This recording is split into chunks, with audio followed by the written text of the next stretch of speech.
कि जिसकी रही भावना जैसी प्रभु मूरत इन देखी तैसी। आप झूमिएगा, गाइएगा, अच्छा लगा आपको, कर्ण प्रिय है। हिंदी भाषा अलग है, भोजपुरी भाषा अलग है। अश्लीलता की खुली छूट है। हिंदी फिल्मों में बेड सीन्स दिखाते हैं, रेप सीन दिखाते हैं, ये क्या है? ये अश्लीलता नहीं है। नमस्कार, आप देख रहे हैं आंखें न्यूज़ 24। मैं हूं आपके साथ अमित। आज का दोस्तों हमारा विषय है भोजपुरी में अश्लीलता। इस विषय पर बात करने के लिए हमारे साथ स्टूडियो में मौजूद हैं वरिष्ठ पत्रकार प्रभाकर सर। लगातार सर भोजपुरी फिल्मों पे और गानों पे सर आरोप लगता है कि उसमें अश्लीलता है। सर कितना सही मानते हैं इन चीज़ों को? मैं इसको नकारता हूँ।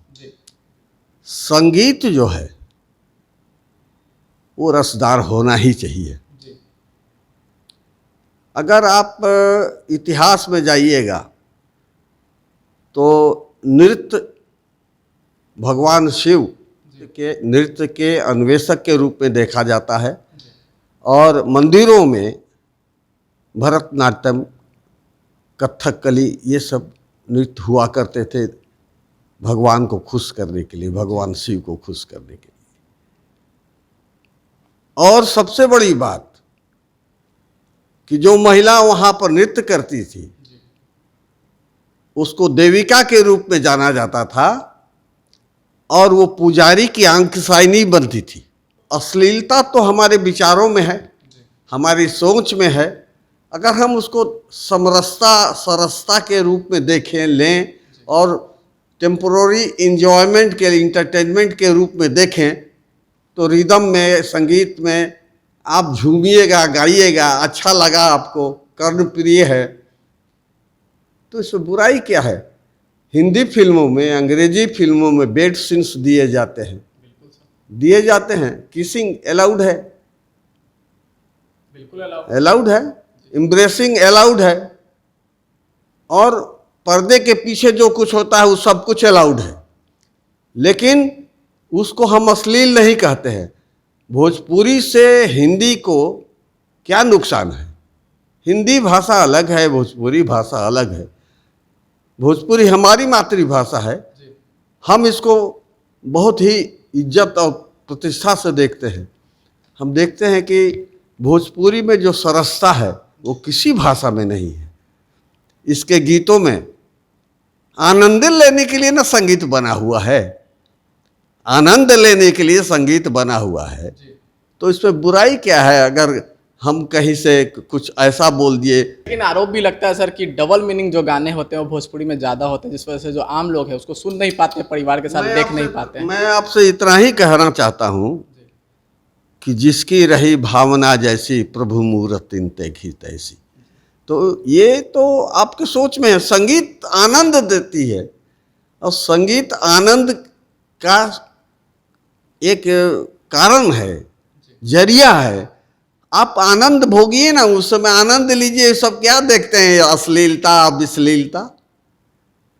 हिंदी फिल्मों में कितने अश्लील है, एक से गाने, चोली के पीछे क्या है, चोली के नीचे क्या है, हैं? तो इस पर तो आज तक कटाक्ष किसी ने नहीं किया। माँ बाप बाल बच्चे सहित फिल्मों को देखते हैं, लोग इस तरह के गाने को सुनते हैं। तो ये किसी खास भाषा पर कटाक्ष करना बड़ा बुरा लगता है। साउथ की फिल्मों में देखिए, नंगापन है कि नहीं है? खुली छूट है, अश्लीलता की खुली छूट है। हिंदी फिल्मों में बेड सीन्स दिखाते हैं, रेप सीन दिखाते हैं, ये क्या है? ये अश्लीलता नहीं है। तो केवल गाने में, संगीत में अश्लीलता ढूंढते हैं आप हमको डिमोरलाइज करने की कोशिश करते हैं। इसका मतलब भोजपुरी भाषी लोगों को, भोजपुरी फिल्मों का इंडस्ट्री बहुत बड़ा इंडस्ट्री अब साबित होने जा रहा है, और बिहार उसका गढ़ बनने वाला है। हमारे मुख्यमंत्री नीतीश कुमार ने राजगीर में इसकी योजना बनाई है, स्टूडियो बनाने की योजना बनाई है, और हम समझते हैं कि ये सेहरा उनके सर पे बंधेगा। सर लेकिन आप भी मानते होंगे सर, जिस तरीके से जो डबल मीनिंग सर जो गाने बनते हैं, लोग परिवार के साथ देख नहीं पाते, असहज महसूस करते, गाने सुन नहीं पाते भोजपुरी गाने। अश्लीलता सोच में है हमारे।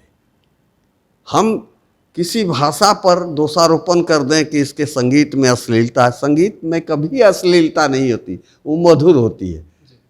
संगीत मधुर होता है, और संगीत को सुनिए, कान को अच्छा लगे, और उसके बाद भूल जाइए।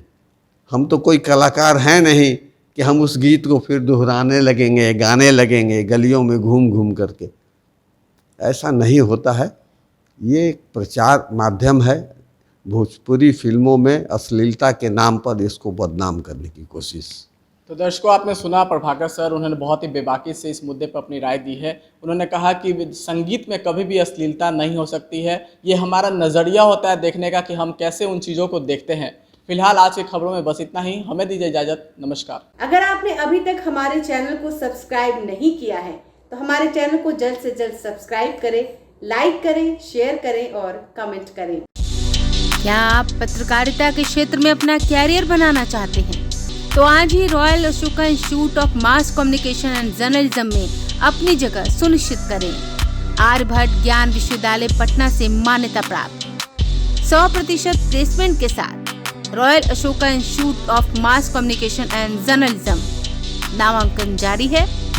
हमारा पता है DS/16 गायत्री मंदिर के समीप, कंकड़ बाग, पटना 8,20,000। आप हमें संपर्क भी कर सकते हैं। हमारा मोबाइल नंबर है 9955456126।